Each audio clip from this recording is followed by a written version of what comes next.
নাম হৈছে নৈঘাট। আচলতে মোৰ ঘৰ শিৱসাগৰ আৰু মোৰ ঘৰৰ সন্মুখত দৰিকা নদীখন বৈ আছে। দৰিকা নদীখনক লৈ আমাৰ বহুত স্মৃতি, ল'ৰালিত সেই নদীখনক লৈ আমাৰ বহুত কাহিনী পাৰ হৈ গৈছে। আৰু তেতিয়া কি আছিলে, আমাৰ গাঁৱৰ প্ৰত্যেকৰ ঘৰৰ মানে আমাৰ ঘৰৰ সন্মুখত ৰাস্তাৰ সিপাৰে সেই নৈখন, সৰু নদী, আৰু নদীখনত প্ৰত্যেকৰে এটা এটা ঘাট আছিলে, নৈ ঘাট বুলি কয়। আৰু মানুহবিলাকে সকলোৱে গা ধোৱা হওক, কাপোৰ ধোৱা হওক, প্ৰায়বিলাক কাম নৈঘাটত গৈ পেলাই কৰিছিলে। মানুহবিলাকৰ ৰাতিৰ দৰে ৰানিং ৱাটাৰ নাছিলে বা বাথৰুমো তেনেকৈ নাছিলে। আমি মানে সেই ল'ৰালি দিনৰ কথাবিলাক কৈ আছোঁ। কিন্তু এতিয়া মই যেতিয়া ঘৰলৈ যাওঁ, গাঁৱলৈ যাওঁ, তেতিয়া দেখোঁ যে আজিকালি নৈঘাটবিলাক নাই। আজিকালি মানুহে নৈঘাটলৈ যোৱাৰ প্ৰয়োজন অনুভৱ নকৰে। আজিকালি সকলোৰে ঘৰে ঘৰে ৰানিং ৱাটাৰ, বাথৰুম হৈছে। গতিকে আজিকালি মানুহে সেই নৈঘাটবিলাকলৈ নাযায়। নৈঘাটবিলাকে এৰাপলীয়া হ'ল। তাক লৈ পেলাই মই অকণমান লিখিছোঁ মানে আজি ৰাতিপুৱা লিখিহে মই শেষ কৰিছোঁ। গতিকে মই কি লিখিছোঁ মই নাজানো। গতিকে যদি ভুল হয় ক্ষমা কৰিব, মই জাষ্ট চেষ্টা কৰিছোঁ। কবিতাৰ শিৰোনাম নৈঘাট। দৰিকাখনৰ দৰেই আপোন আছিল তাহানিৰ সেই নৈঘাট। আলিবাটটোৰ দৰেই কঢ়িয়াই ফুৰিছিল হেজাৰজনৰ স্বপ্ন। সৰু সৰু দলংবোৰ বুকুত সাৱটি নৈঘাটবোৰ তেতিয়া সাৰে আছিল দিন অথবা ৰাতি। দুখবোৰ কঢ়িয়াই কঢ়িয়াই কোঙা হৈ পৰিছিল সিহঁতৰ কঁকাল। তথাপি থিয় হৈ আছিল নীৰৱে, সাক্ষী হৈ অলেখা অলেখ কাহিনী। নৈঘাটত জীৱন আৰু জীৱিকা, নৈঘাটত আড্ডা, নৈঘাটত প্ৰেমৰ দুপৰীয়া। বেলিটো উজাই আহিলেই সাৰ পায় নৈঘাট, আৰু সিহঁতৰ লীলাজ চকুৱে বাগৰি যায় অৰ্ধ উলংঘ দেহৰ ভূগোল।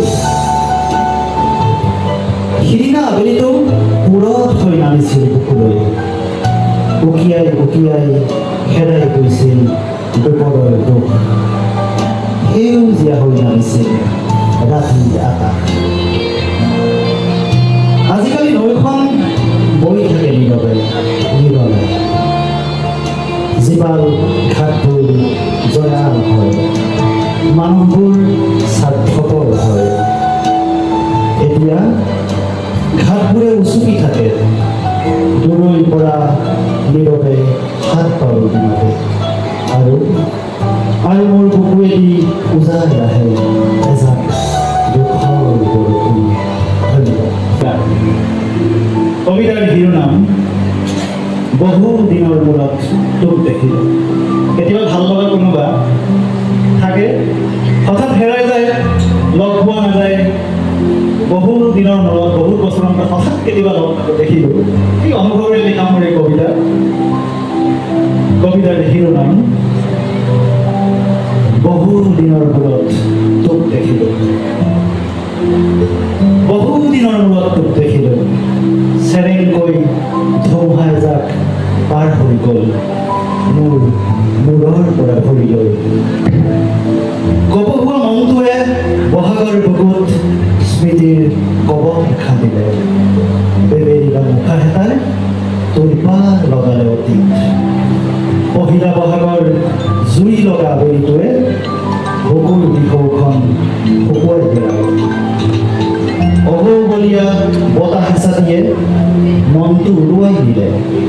তিনিআলি, চাৰিআলি অথবা ফাষ্টফুডৰ একো নলৈ। অভিমানী দুখ এটাই বৰকৈ ভেপেৰি পাতি ধৰিছে। সেই যে ঠিকনাবোৰ হেৰাই গ'ল, তাৰ পিছৰ পৰা মই কাৰ সৈতে বিনিময় কৰা নাই বুকুৰ আচুৰি আচুৰি। তই দুখ পাওঁ উদঙীয়া ফাগুন এটাই আচল খোৱাৰ ভয়ত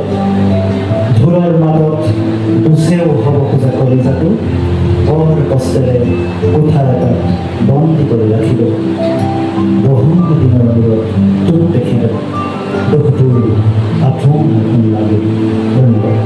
mobile plus physiotherapy wellness and rehabilitation centre দক্ষিণ কামৰূপৰ ব্যৱসায়িক প্ৰাণকেন্দ্ৰ বিজয়নগৰৰ লগতে VIP চক আৰু গুৱাহাটী মালিগাঁও পাণ্ডৱনগৰত থকা তিনিওখন ক্লিনিক বৰ্তমান প্ৰায় 20 বছৰৰ অভিজ্ঞতা পুষ্ট তথা এতিয়ালৈকে প্ৰায় 40,000 ৰোগীক সুস্থ কৰি তোলা ডক্টৰ পল্লৱী নাথৰ তত্ত্বাৱধানত চলি আছে।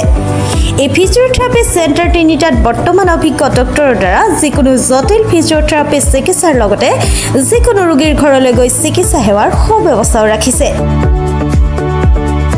আমাৰ ঠিকনা mobile plus physiotherapy wellness and rehabilitation centre opposite Uparshali Bijoynagar SBI branch.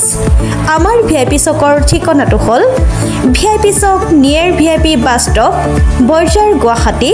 আমাৰ মালিগাঁও ঠিকনাটো হ'ল চেলাছ 360 physiotherapy and rehabilitation centre Maligaon Pandavnagar Guwahati 12।